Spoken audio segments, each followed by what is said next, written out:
ဒီဆန်းစစ်လေ့လာမှုကိုကြပြဆရာကိုရံရဲ့ပုံရင်းနဲ့စတင်ပါမယ်။ဒါပေမဲ့ပို့အရေးကြီးတာကလေသူထာဝရရှင်တန်စေခဲ့တဲ့စကြဝဠာတစ်ခုလုံးနဲ့သက်ဆိုင်တဲ့လူသားတွေရဲ့ဇလံပဲဖြစ်ပါတယ်။16ရာစုကလူနေမှုအမြင်တွေကိုဖွဲ့ဆိုထားတဲ့ဆိုပေမဲ့တကယ်တမ်းဒီကြပြတွေတဲကတည်ရှိမှုဆိုင်ရာအကြက်အတဲတွေဟာယနေ့ခေတ်ကျွန်တော်တို့ရင်ဆိုင်နေရဆဲဖြစ်တဲ့အနည်းနည်းဆုံးမေးခွန်းတွေပဲဖြစ်နေတာကိုအံ့သွားဖွယ်တွေ့ရမှာပါ။ကဲဒီနှလုံးသားကိုထိရှာစေကြပြစားသားလေးကိုကြည့်လိုက်။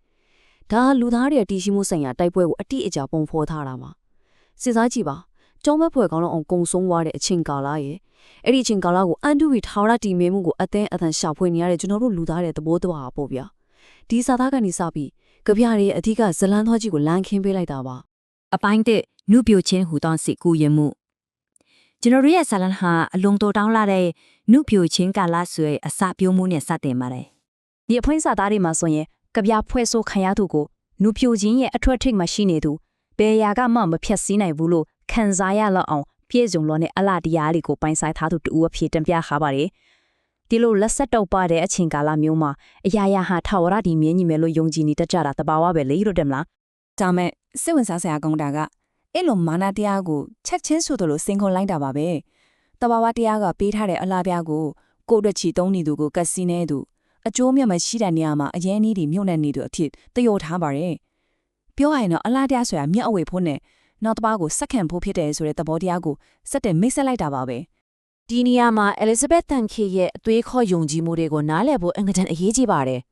အဲ့ဒီခေတ်မှာဘာအမွေအနှစ်မှမချန်ထားခဲ့ပဲတည်ဆုံးသွားတာဟာတဘောဝတရားရဲ့အစီအစဉ်ကိုဆန့်ကျင်တာဖြစ်ပြီးပျော်ရရင်စကြဝဠာကြီးကိုအခွန်ရှောင်သွားတယ်လို့ပါပ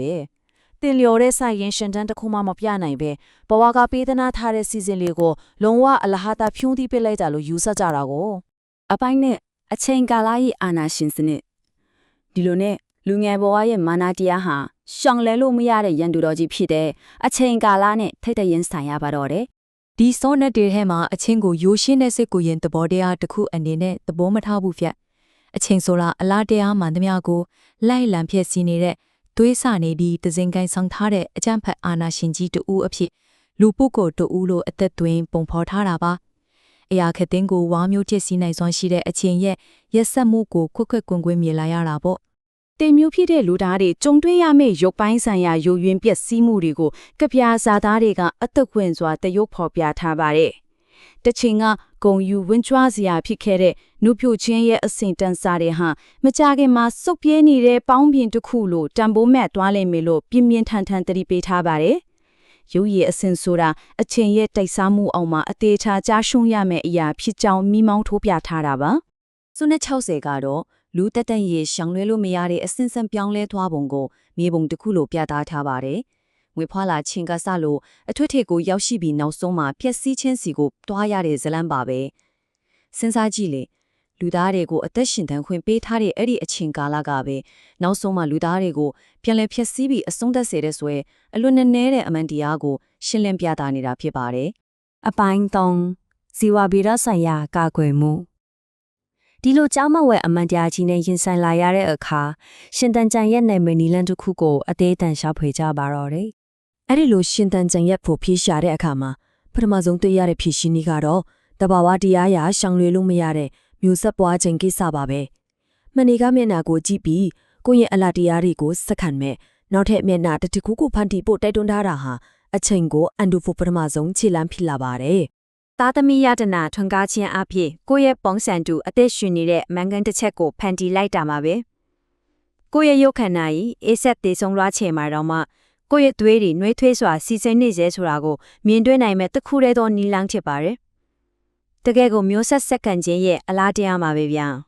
16ရာစုရဲ့တွေးခေါ်မှုရဆိုရင်အမွေခံသားသမီးတယောက်ကျန်ရခဲ့ခြင်းဟာတာမန်မိသားစုဘဝတိဆောက်တာလောက်တည်းမဟုတ်ပါဘူးဒီမင်းကိုစန့်ကျင်တိုက်ခိုက်တဲ့ဖြူဟာကြကြစစ်သွက်တဲ့ဆင်နွှဲခြင်းပဲဖြစ်ပါတယ်မိသားစုမျိုးရိုးစင်ဆက်ကိုချိန်သိမ်းယုံတမကကိုယ့်ရဲ့ရုပ်ပိုင်းဆိုင်ရာအလားတရားတွေကိုပါတင်ချိုင်းကူတဲ့အချိန်မပါသွားစေပဲနောင်လာနောင်သားတွေစီမှာဆက်လက်စင်တန်းခွင့်ရစေတာပါဒါဟာဇီဝပိဋကအရဘဝရဲ့ဆိုင်ရင်ရှင်းတန်းကိုလက်လပပတင်ပြလိုက်နိုင်တာပါပဲအပိုင်း၄မတင်နိုင်သောကလောင်တန်ဒါပေမဲ့ဇလန်သွားကအထွတ်အထိပ်ကိုရောက်လာတဲ့အခါပို့ပြီးနည်းနည်းတဲ့ကာကွယ်မှုတစ်ခုကိုကျွန်တော်တို့တွေ့ရှိသွားပါတယ